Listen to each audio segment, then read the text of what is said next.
going on, everybody, and welcome back to the podcast. How's everybody doing?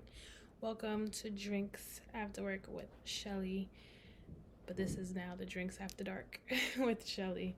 I hope everybody had a great Monday. I hope everybody had a great weekend.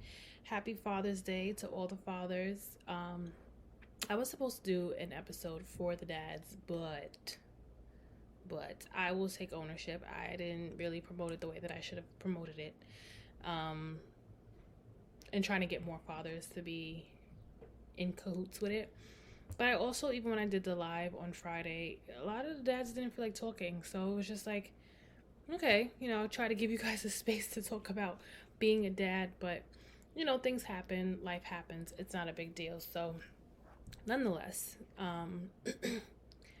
I, just decided to post about dads and how great dads are and why we need them and how essential they are. And I also made a love letter to my black men, thanking them and especially telling them how much they're needed in the household. And I feel like that got across pretty well. I put that on TikTok and it did pretty good. But I'll repost videos like that. One of my friends actually told me, she's like, you need to do a video like this. She saw another girl make a letter to black men, a love letter to black men, and I was just like, oh, that's really good.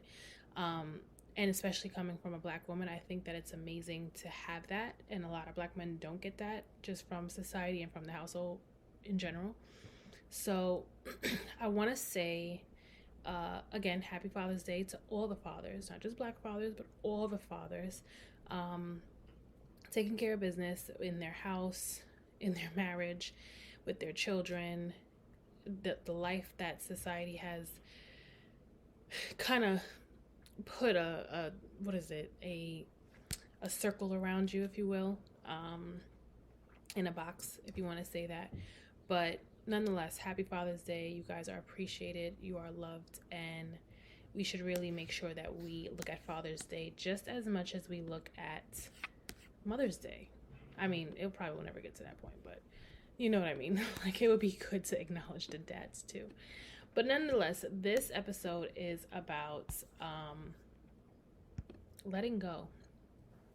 And why I wanted to do this episode on letting go, a lot for me has happened in the past few years. I won't just say months, I'll say a few years. And it all just came to a head these last few weeks. And when I tell you how much God will really work in your life if you would just stop moving and just listen and allow him to do the destruction that he's doing, it's a reason for everything. We don't get it. I sometimes still don't get it. And I think a lot of people have that misconception, like, oh, born again Christian women or Christian women in general. I wouldn't call myself a born again Christian. I would just say, like, I'm on a spiritual journey with getting to know God in a way that I should have known him years ago, but I was ignoring it. But God literally just sitting me down and telling me, I need you to, like, move on with your life, but bringing to a head what it is that I was still doing, that I kept telling myself, yeah, I let it go, I'm over it, it's okay, it's whatever, I'm gonna move on. And really showing me, like, no, you haven't let it go. And no, it's still coming up because you keep allowing for the same type of people to come into your circle that you keep asking me to remove from your circle, but then you keep allowing the same ones back in. And a lot of it has to do with dating. Some with friends, but not so much. I think I have a better discernment when it comes to friends now. My circle of friends is pretty locked in now. Not saying that I'm not open to having other friends, but my circle, I feel like it is very locked in. My village, I would say my village, because when it's time for me to have kids and when it's time for my wedding and when it's time for all of these, other life-changing things to happen, I have a core, good, solid, I think it's 5. I want to say it's a good starting 5 that I have. I think I just have 6 altogether, but a good solid 6, and we'll just say 6, that I can say that, like, they're my friends, and they've stuck by me through all my ups and downs. They've stuck with me in my talking moments, in my non-talking moments, through my nonsense. And that's what friends do. They stick by you when things get rough. But not, like I said, this isn't so much about friends, whereas it's more on a basis of love and relationships. And I know some people are gonna be like, "Oh man, fuck love, love ain't doing nothing, love ain't this, love ain't that." But we all want it.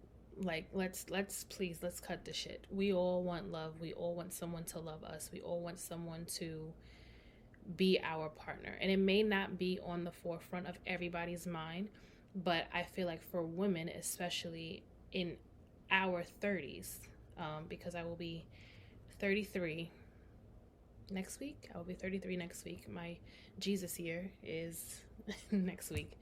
I feel like we feel it more so in our 30s when we're not in that solid relationship that we thought we would be in by now. And going back, social media, seeing everybody who we do know, not necessarily people that we don't know, because it's like you don't know their life story, but people who, then again, you don't really know anybody's life story on Instagram or TikTok. You could just, people post what they want to post, right?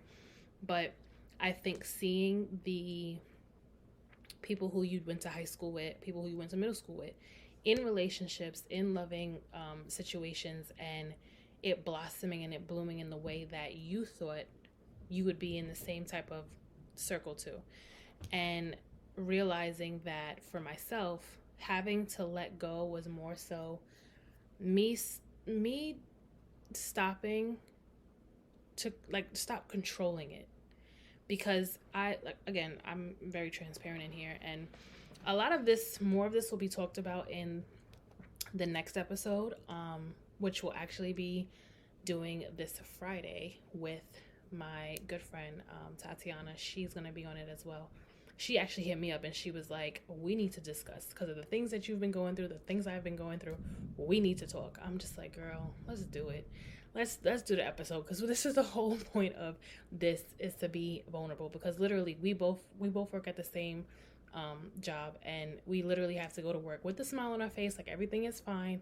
And I know, like, just like anybody else, you get home and you're just like, you want to cry, you want to be mad, you want to be upset, you want to be just enraged with everything that's going on. So there'll be more on this on Friday. We're going to do a live on the Instagram, and you guys can share your stories as well, or just chime in and tune in whatever you want to do. But this episode is specifically for you have to let it go. And I titled that, like I said, because you do. We have a tendency to not let things go. So letting go of the past is like one of the hardest things to do. Letting go of who you used to be and the ones you used to love and the life that you used to have and that you left behind, right? So it's really all about leaving everything behind. It's never easy, but it's necessary for the proper growth. When I let go, it's a violent let go. Like, when I'm done, I'm done. Like, there is no coming back. It's a rare moment where you can probably see me wanting to come back or allowing you back in. But for the most part, when I'm ready to let go, I am like, I'm done. I'm ready to let go. I am the type of person who can have had so much love for you. And again, we're talking about relationships. And I could have cared so much about you, but once we are over, I can walk past you like you don't exist. Like, I can literally give you a head nod. Like, I'll look at you in the face and I'll just be like, what's up? Or I just won't say anything at all. I'll just give you eye contact and I'll just look away, like literally like a stranger. Guys who I used to talk to or date or would see them in person and just, like I said, like I'll give them a what's up. Like, I'll just keep it moving.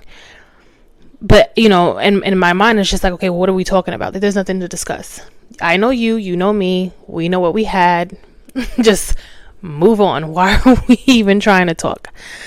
some can say that is a part of me holding on to the past. But that's how you know, for me at least, that I've let you go and that I've moved on from what we had.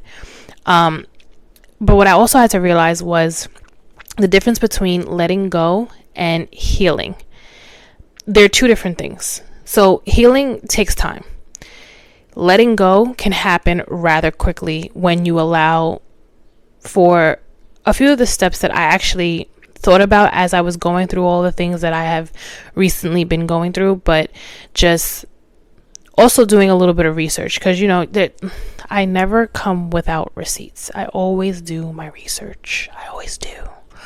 But a lot of it is true in what I saw, that it's a different type of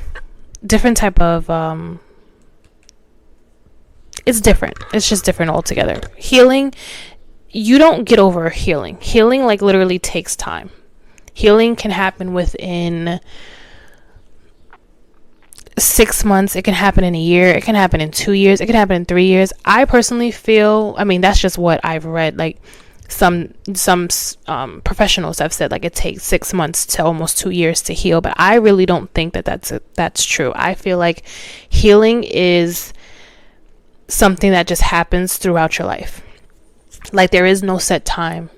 You heal from now you can heal from now all the way up until you're 40. You can heal, because think about all the things that you have to heal from. You're not just healing, like for myself, I'm not just healing from the past 3 years or the past 4 years. I'm healing from my 20s. I'm healing from my teenage years. I'm healing from the decisions that I've made that I wasn't proud of. So it's a lot of time that goes into healing. But I feel like for the most part, a lot of people choose not to heal because they're afraid of what it is that they're going to find in their healing process. Because that's another thing. You have to bring up the past. And a lot of people feel like, well, if they let it go, then it's not that big of a deal. You're healed. No, sweetheart, you're not. You just suppressed it and you found a way to let it go. But in all actuality, you're still very hurt. And it does show up. Just like from your certain triggers, you can tell whether or not how far you've actually healed from the pain and from the trauma. You will know how you respond to certain things that will trigger you. And we all have triggers. Like everyone has it. I have them.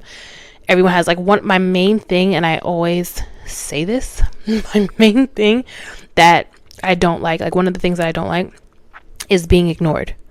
Do not ignore me. If I'm calling your phone or if I'm texting you, even if I give you a few minutes to respond to me, or I give you a few hours to respond to me, do not go an entire day without speaking to me. That's going to drive me mad. It's going to piss me off. It is. And I feel like that would piss anybody off, because if you're really into somebody, why can't you talk to them, even if it's for 5 minutes, just to say, hey, how you doing? What's going on? I don't understand. It's weird. It's weird shit, but it's happened. So I feel like with healing, how I respond to that, which I shouldn't have to respond to it at all, but how I respond to it will depend on how much healing in that area that I have to still do or that I have already done. And then you also know that whether or not you've let it go. I also feel like letting go is temporary. Letting go of things, again, it also depends on how, I guess, stuck you were in that relationship, or how stuck you were, or how deep you were. And I wouldn't say stuck, how deep you were in that relationship. If you can really let go of that person. I feel like for females, it just takes us 3 to 5 business days to let it go. Men, I feel like they let it go instantly, but it starts to come up, it starts to creep up on them as time goes on, as they realize okay, there's really nothing out here, or they try to compare the next girl to the person that they had, and 9 I'll say 8 out of 10 times they're nowhere near it. So now they start to feel the pain of like, oh my God, I don't have her no more. She's not here. What do I do? And realizing that, like, everything just comes to a head, like, oh, can we talk? Can we have a conversation? Some guys, it takes a few days. Some guys, it takes a few weeks. I've never known a guy to like want to contact me after a few months and saying the same thing. It normally just takes a few weeks. I'm patting myself on the back here. It normally takes a few weeks, but for me, it personally takes like 3 to 5 days, and then I'm over it. Like, I've let you go. Like, I constantly would say, like, okay, I'm going to release you. I'm going to let you go, because if I keep holding on to what we had, I'm never going to move on, and I'm never going to allow what's supposed to come to me in if I keep looking to you to come back, or for us to like just come back to each other. So again, I feel like the process it's a little different. It can be different, but some people do say that it is rather similar, I guess, in a sense. So these are 5 steps. I'm not going to go crazy in depth with them, because there are other 10 tips that I've actually agreed with when it came to letting go of someone you care about, and I found that on betterhelp.com or betterup.com, sorry. So the 5 tips that I saw was to help you get over someone, right? Was 1, make a commitment to let go. The first step towards letting go is realizing that it is necessary and feeling ready to do so. So like I said, you have to just understand that this person is gone. They're not going to be here. They're not coming back. They have chosen another life, or they've chosen someone else, or maybe they didn't. They just said, I don't want to be with you. And it's okay for that to be the situation. 2, feel the feelings. Stop. I feel like this generation is so nonchalant and tries to suppress their feelings so much that when eventually it comes out, like they actually take a breath and they actually get to feel the feelings, they lose it. And then this is how people's kids end up on First 48. This is how people end up in the news, domestic violence, people getting killed, because you snap. You have to feel the feeling. Whatever the feeling is, just feel it and be okay with having you're human. You're going to have feelings. It's not a big deal if you are feeling angry or upset or sad that someone who you actually spent time with, like, think about it. You made memories with this person. This isn't just somebody who you just started talking to a few weeks ago and then they just disappeared. Like, somebody new, like when you just started talking to someone, it was nothing. Like, it's not that big of a deal if they stopped talking to you. But someone who you actually like had a lot of time with, yeah, you're going to feel away. Rightfully so, you're going to feel away, because it's like, why would we've been through so much. So now I have to let this go. And it's awkward. It's weird, and it's also awkward. And no one ever really wants to let go of the person who they gave so much time to. Because I feel like nobody wants to do that. So just feel the feeling. Whatever you're feeling, whether it's anger, sadness, depression, just don't sit in it for too long. Like, feel it for the moment and then just move on as best as possible. Taking responsibility. That's the 3rd one. You have to take responsibility if there's anything that you didn't do. So I think for me, it was more of me having to take responsibility for the fact that I saw the red signs. I saw the red flags, and I ignored them. I looked at them things like it was pink, knowing that it was a red flag. And I feel like we all do that. I don't think it's just one specific gender that does that. I feel that we all do that just because we see the good in them. And instead of just seeing them for who they are, we tend to just see them we tend to see them for who they could be instead of who they're actually showing us that they are. So I feel like that's just all of us. We all do that. And again, it could be a negative. It could be negative because then your feelings start to get hurt because they're going to keep doing it. Sometimes, and I don't know, because sometimes I feel like even when we take the responsibility of it, it's kind of like, is it really our fault that we saw the goodness in them and that we, have warned them and told them like, hey, what you're doing is bothering me and I need you to stop? Is it mostly our fault that the relationship didn't work, or is it the fault of the person who we're telling that it's bothering me and they're choosing not to change it? I guess I can answer my own question. Yeah, let's never mind. I answered my own question in my head. Forget it. Number 4, practice mindfulness. And number 5, practice self-compassion. I think both of them is just also realizing that it's over, realizing that you made good memories with this person, but now you know what it is you want in your next relationship and what you will put up with and what you won't put up with. Look at every relationship that has failed as just a lesson. And it's hard too. I mean, like I said, for myself, it's hard for me to even think that way, but I do have to think that way because if I don't, I will sit here and be like, just sobbing and constantly be upset at the fact that it didn't work out. And I can't mellow over something that just wasn't meant to be. So those are the 5 things that you can do to get you in, I guess, the motion of letting go. But there are other 10 things that I've read, like I said, on betterup.com, so you can look it up as well, where there are 10 tips found of letting go of someone you care about. And I guess this is something that you do over time. Like, you don't necessarily, there is no time restraint on how or what time you're supposed to let go of a person, but you don't want to mellow over it over months. Like, if you guys broke up in January, there's no reason why, sweetheart, you're still mellowing over it and we're in June. I need you to let it go within a month. Everybody lets go of things differently at a certain time, but I need you, if this is you, it's 6 months into the year, baby love, I need you to let it go. Whoever you are, just let it go, move on. If you guys are meant to be, it will come back. If not, you gotta move on and you just gotta let it go. But the 10 things that I read, which I also pretty much agree with, is you gotta put yourself first.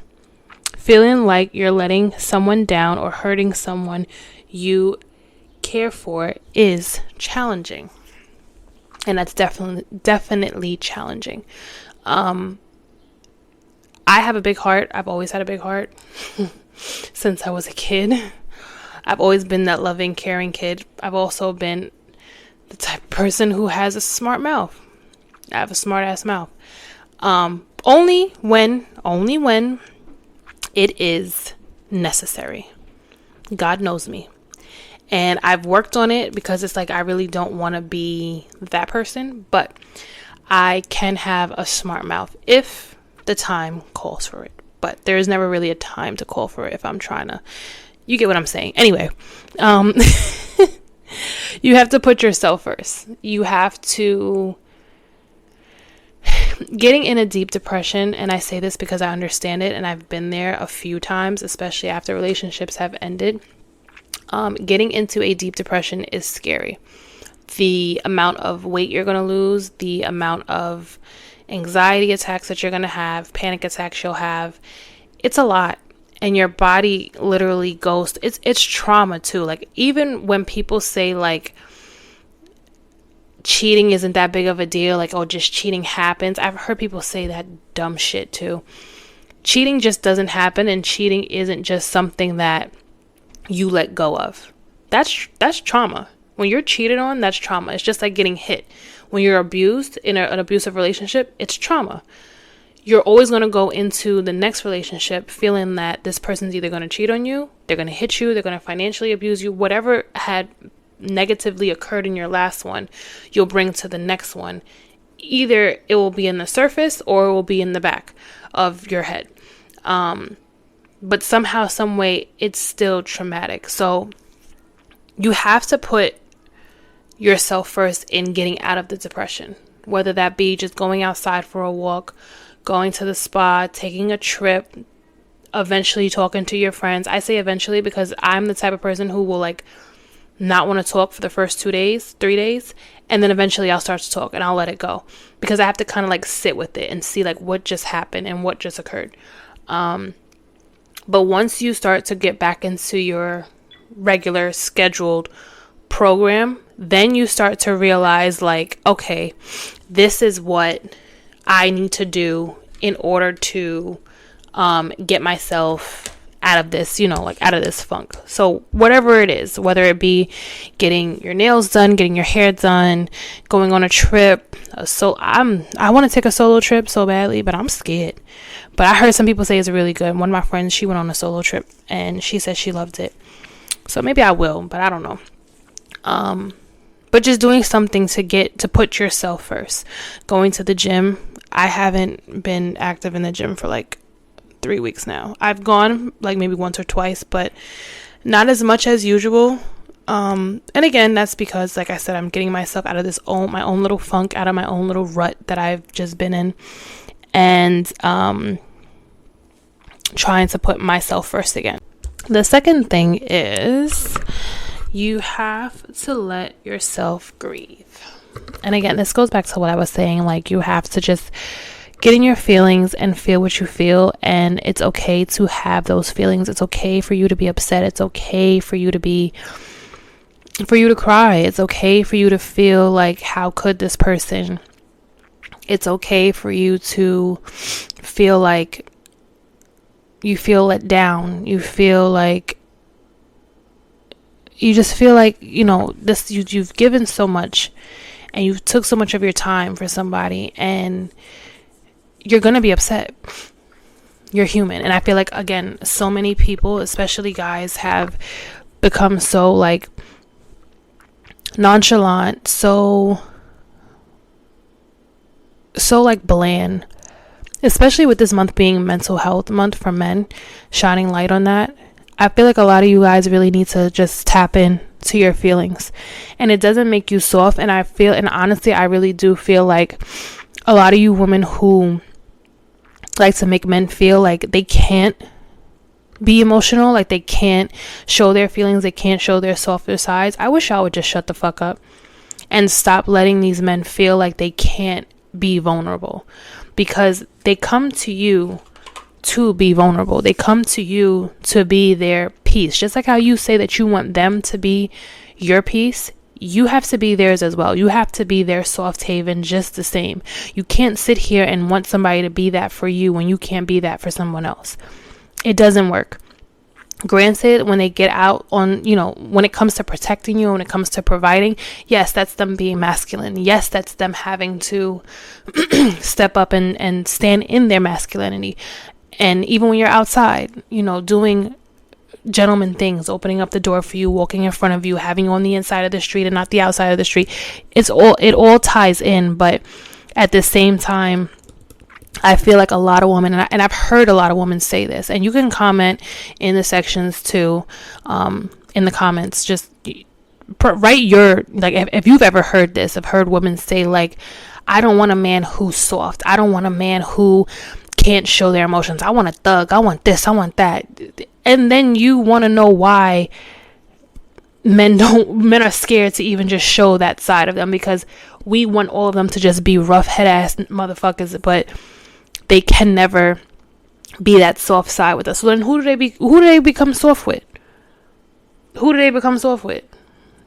You get what I'm saying? Like, I feel like every guy wants that. And guys, I hope that y'all comment as well and y'all say something as far as wanting to be soft and wanting to tap into your softer side, because I feel like women need to hear that. Women need to hear that this is something that y'all want. And don't be afraid or shy to say it either, because that's the only way you can get the person who you're looking for.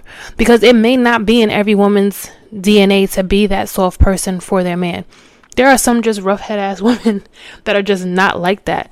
But then you have women who are like myself and a lot of my friends who are just like that, where we want you to be soft. We want you to be in your feelings. We want you to know how it is to show your sadness. It's okay. It's only between me and you, boo. We ain't gotta let the world know that you crying. We ain't gotta let the world know that you upset, that you frustrated, you stressed out. It's between me and you.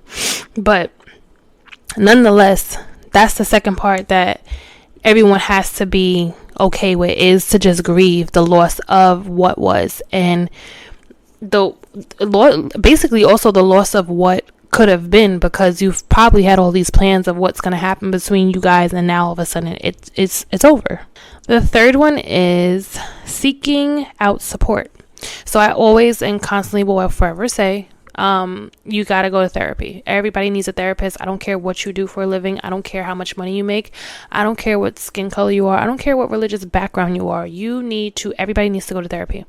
I swear on therapy, and that's just not the only thing that you need when it comes to support. You need a good circle of friends. You need, to get yourself physically moving around, whether it be going to the gym, doing Pilates, doing yoga, whatever it is, cycling. It could be anything, just something to keep your mind active. It really helps. It literally helps. I haven't been to the gym consistently these last few weeks just because of everything I've just been feeling, but I'm going back. I'm getting back into it. And I told myself, no matter what happens, whatever happens in the future, I will never let myself get to this point again where I just stop working out and I fall into this deep, dark place that I was in that was so scary for a second, because I haven't been there in so long. But coming back into it, it was just like, ooh, I remember how this felt. But having the support of friends and family and people realizing, I didn't even have to say much of anything. People kind of just knew it, because of who I am. And everybody says oh, your personality is so bubbly and it's so up and it's so this and that. So when I went, I guess MIA, because I took a break off of my personal Instagram, and I really just been on the podcast Instagram and my digital marketing Instagram. People just notice you're not the same person that I always known you to be, and people started reaching out just off of me just disappearing off of Instagram, and just realizing okay, there's something wrong, because I haven't heard from her. She's not speaking. What's going on? And you want to have a good, like I said, you want to have a core group. You want to have a solid village that will let you know, or will come to you even when you don't have the guts to speak about it. My family, they know me well, give her a minute and then she'll talk about it when she's ready. And it doesn't take me long to talk about it. I just, like I said, I have to process everything and then I can speak on it. But having support, having a therapist, which I'm still looking for. I still have not found a good therapist that I want to work with. I do, like I said, always feel like everybody needs therapy. Everybody needs that professional support, because we all go through things, and having an unbiased opinion about your life and then the current situation that you're in, it literally, it helps. Some people feel oh, it's not going to help me with anything. No, but it really does. And it's not until a few sessions in that it actually helps. But you have to also be honest. You have to be honest in whatever has happened in your life. You have to be honest in, what you're doing or where you're trying to go. It's all an honesty realm. And that's how it will affect you and how it will actually work. And you'll see the results in it. But you have to, that's the number 3, having to have a good support system around. Number 4 is to stay busy. Your mind will wander. I heard my grandmother always used to tell me that a wandering mind is the devil's playground. And it literally is, because you're already going through so much. You're already feeling so much.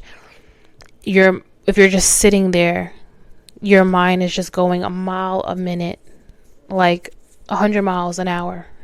and it's just, it won't stop, and you're just thinking and thinking and thinking and thinking, and then you're starting to think negatively, and then you're starting to think about the what if, and then you're starting to put things into the atmosphere that you don't want to go into the atmosphere. You want positivity to come your way, you want healing to come your way, but your mind keeps like reminding you about everything that's going on.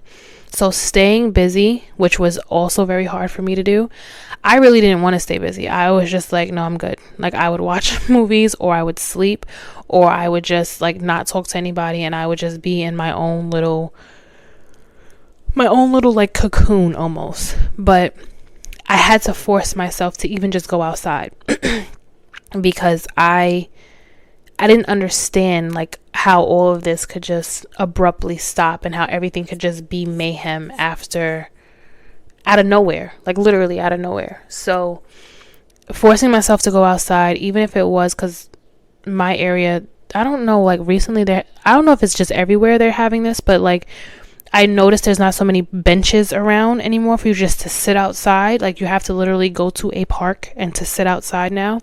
So I would go on my walk, and I would like sit at a park, and sit at, like, I have 3 different parks around here. So I would just sit around my area, and I would just be outside and just talk to God, and then just release the crying, the sobbing, the confusion, the anger. And that was my way of starting to let it go. But I was very much so like, no, I'm good. I don't want to do anything. Like, I don't want to go anywhere. I don't want to go outside. I think I probably was like that for 2 days or so. But you have to remind yourself, after you've come out of this whole depressed, dark place, you have to come out of it, and you have to get busy, regardless of whatever it is. You can start writing, you can start drawing, you can sing, you can, whatever it is that you've normally done that has kept you busy, you have to go back into it. And even now, like, me telling myself like, okay, I'm gonna start the drinks after dark at after the first week of June, that was like on point as to, like, again, I didn't know any of this was all going to happen, but it was just like, it happened at the right time, because I'm now able to just focus on what it is that I wanted to focus on, but also what I feel like God has called me to keep doing. Like, this is what I told you, he kept putting it in my mind, like, you need to do this. So just to keeping myself busy, basically, overall. And it being my birthday month, that also definitely helped as well to keep myself going. Now, this next one it's kind of hard. It's challenging for everybody to do. For me, I feel like I can forgive someone after I have forgiven myself, and literally telling myself, like, I'm sorry that I put you through this. I'm sorry that I didn't see the signs beforehand, and then I put you in this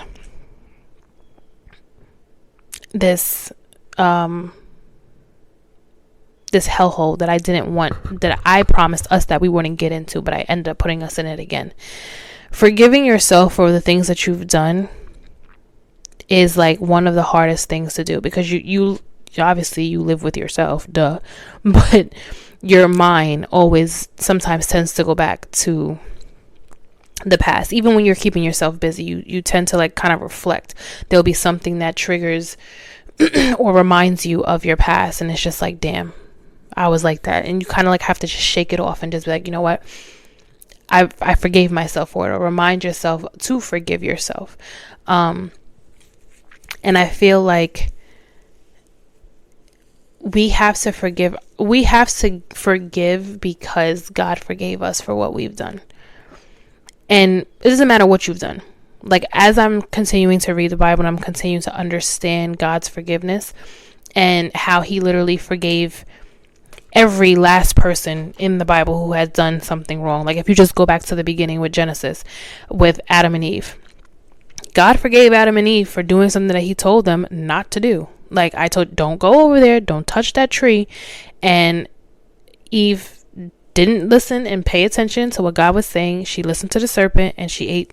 Boom. Now all of a sudden she now knows that she's naked, and Adam now knows that he's naked. So it's like, the deception of, we listen to, where did I get deception from? I don't even know. Like, where did that come from? But basically just not forgiving yourself because you have to forgive yourself. Because God forgave you for what you've done. So you also have to forgive yourself, but you have to forgive other people. And it's not like you have to have a whole ritual, a whole like ceremony to forgive this person. It can literally just be you saying it out loud. Not in public. Let's not doing it in public in front of a bunch of people, but in the privacy of your own home or in your car or just in your prayers. Basically just saying, so and so, I forgive you for what you've done to me.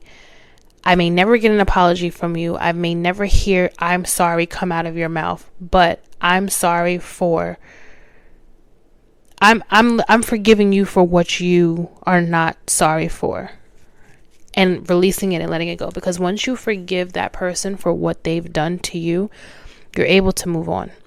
And it's for you. It's really not for them. It's really for you to move on and for you to let go and for you to just continue to pursue your life and how you see it going. It's hard. Like I said, it's very hard to do. But again, you have to also remember, if God can forgive you for the nonsense and the shit that you don't put up with, I shouldn't be saying shit as I'm talking about God, right? Right. As if God can forgive you for the things that you've done, all the things that he told you not to do, that you continue to do, or that you are doing now, there's no reason why you can't forgive somebody else for doing you the way that they've done for you. Oh, but Shell, you don't understand. I put all this time, I put all this effort into this person, and I had the trust for this person. Girl, I know. My boy, I know. I understand. I've been there. I currently just got there. Like, I understand it. I get it. But I can't move on with my life if I continue to hold on to what this person did. They'll never experience anybody like me again. I know that much. But I have to move on, because the next person who I do experience, they are going to be, one, so happy that they finally found the person for them. Two, they'll have a better version of myself, because now I know what I want and what I don't want, and I'll stand on it way more firmly than I did in that relationship. So it's the hardest thing, like I said, to do, but you have to forgive yourself for putting up with things that you knew wasn't right, but you saw the good in them and you saw the possibility of what you guys could have been. Number 6 is learning from your mistakes. I don't know how many times, how many times have you literally made the same mistake over and over and over and over and over and over and over and over and over again? Because I've made that mistake over and over and over and over and over again. Again, we're just talking about relationships here. So I had 5 boyfriends since I was 15. Had 5 boyfriends. They're serious relationships that I've had. And in each relationship, I've learned something about myself, but I've also learned something about dating. And granted, the first one, I guess you can say, was puppy love, because, what did we really know at 15, 16? Like, what did we really know? We didn't know much of nothing. But that was my first time being cheated on. Was my first love, my first everything was my first time being cheated on. And that pain sat with me, because it happened I didn't have it in my second relationship. It happened in my third, my fourth, and my last one. It happened in those 3. And I constantly had to ask myself, is it something that I'm doing? Am I doing something wrong? What the hell? Why do I keep getting cheated on? And I had to realize it was nothing that I was specifically doing. It was them. They were unhappy with themselves. They wanted multiple women. Because it wasn't like they did it with one person. They did it with multiple people. And it wasn't like I was the first one that they did it with. They did it with other women also. So, or other relationships that they were in. So I had to literally tap into what it is that I was attracting. I also had to realize recently, after my last relationship, that those, I would really just say I counted the last three. The last three is the ones that I really counted, because all three of them, even the guys that I was just dating, that I wasn't in a relationship with, but the guys that I just, went on a few dates with or talked to here and there, like I guess the talking stage, they all ended up being the same. Yeah, they all had different type of jobs. They all had different type of backgrounds. They were not all from the same area. They were not all from, well, not necessarily from the same area, but they all had different backgrounds, basically. They all did something different with their life. I had to realize there was one particular thing about them that stood out that I wasn't paying attention to, that now I see like, oh, shit. That's what it was. Like, you attract who you attract. You're attracted to who you're attracted to. But nonetheless, when you put your foot down into things that you don't want anymore, the options get way more narrow. So even after my last relationship, when I started dating, I was on the dating app, and when guys would constantly, I'm not even trying to toot my own horn here, but toot toot. When I was on the app, I had guys after guys after guys after guys constantly DMing me. And I would just have a small conversation with them, see, like, get the idea of who they are. And for the most part, I was able to point out that one specific thing that my last three relationships had is, and the guys who I, was dating at the time, outside of the app, what they all had in common. And I was able to tell them, oh no, thank you, but no thank you. Or, we could be cool, we could be friends, but that's as far as this will go. Or, not necessarily, I never not answered them. I don't believe in this whole ghosting thing. I'm going to tell you whether or not I want to continue, or if I don't, just so you're not left in the air, because I hate being ghosted. Like, that is the most disrespectful shit I feel like anybody could ever do. But, I would tell them, like, it's not going to go no further than this. And some of them would ask, like, oh, why not? What happened? If I'm just curious. And I would tell them it's specifically what it is. And they'll be like, you're not the first girl to say that. And I said, well, if I'm not the first one to mention this to you, then maybe this is something that you need to correct, that you're starting to realize as you get older, and as the women that you continue to pursue, they're not going to be okay with that. Unless you want to go hang out with these little young girls who fresh on the scene, but a lot of them want to be taken care of and they don't want to do shit. So you have an option. You have choices here, whether you want to fix the issue that you have and continue to date grown women, or do you want to go to the other side and date these young girls who just want to be taken care of. And a lot of them, not all of them, but a lot of them just want to be at home wives and look cute for the gram and stuff.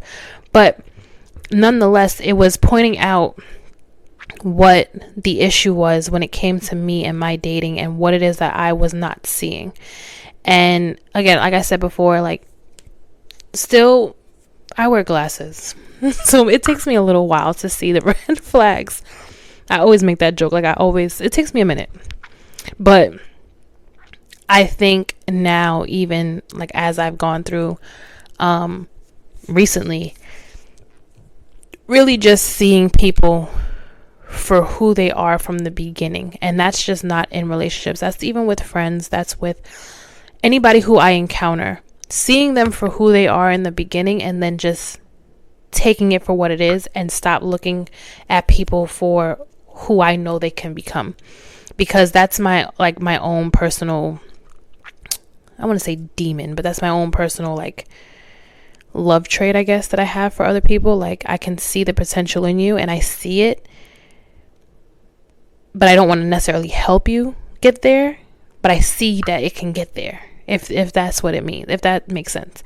But just learning from my mistakes and making sure that in every situation that you get out of, every relationship that you get out of, if you are dating guys or dating girls and you see that there's certain things that you keep allowing that every girl has in common, that it's a mistake that you keep picking the same female all the time. You're just dating someone completely different.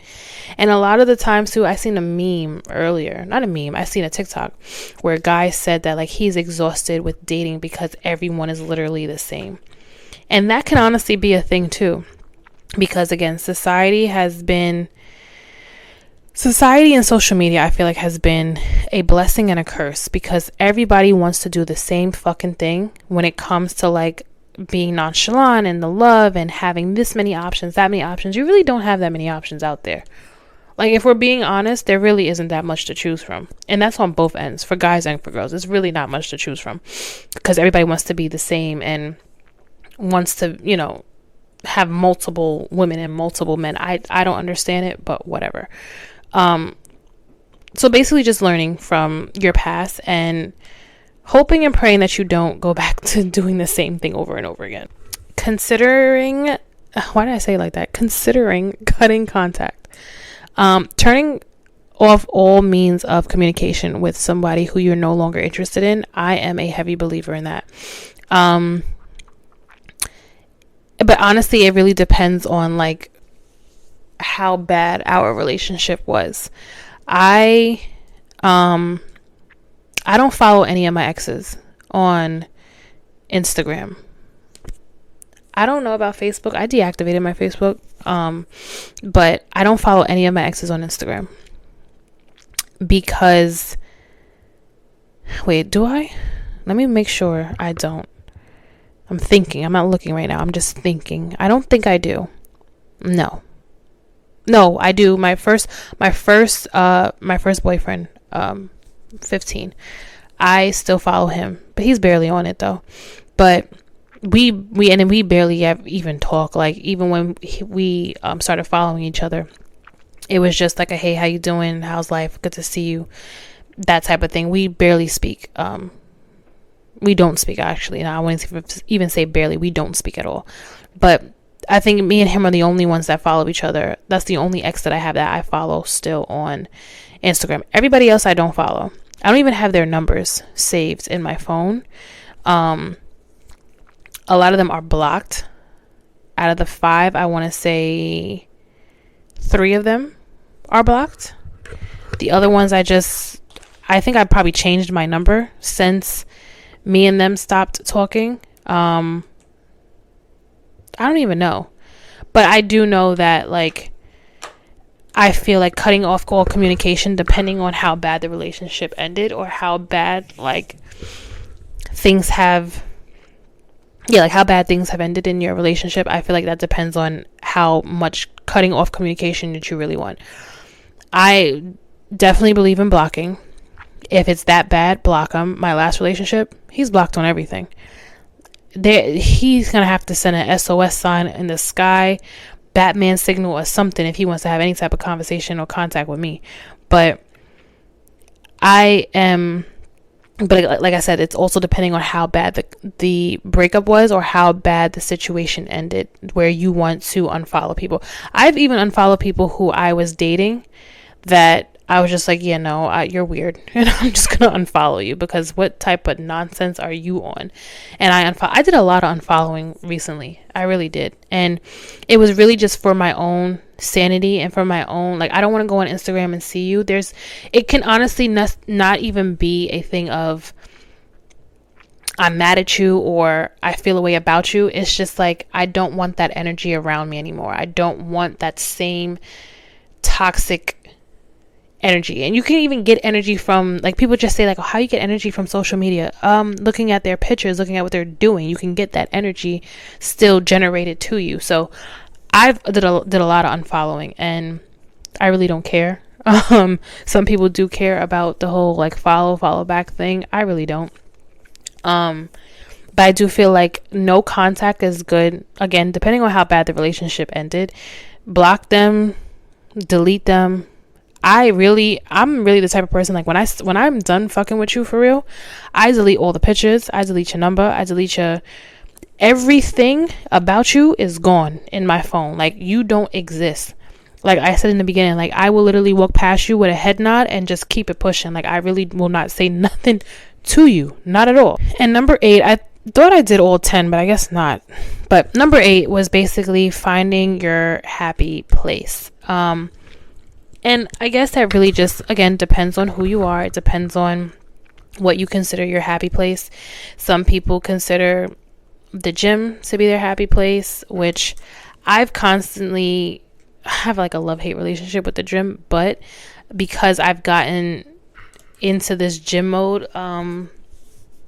lately, well, not lately, because like I said, I haven't been consistent in the last 3 weeks, but because I've really been taking my fitness more serious than I've done before, the gym is my happy place, because I can get a lot of things. I get a lot of stress taken out in the gym. Whether it could be being outside, just going on a walk, going on vacation. It doesn't have to be an expensive vacation. It can literally be a weekend thing to Miami. Well, I don't know. Y'all may not want to go to Miami right now. There's a lot going on over there. But, just something that you can get away to.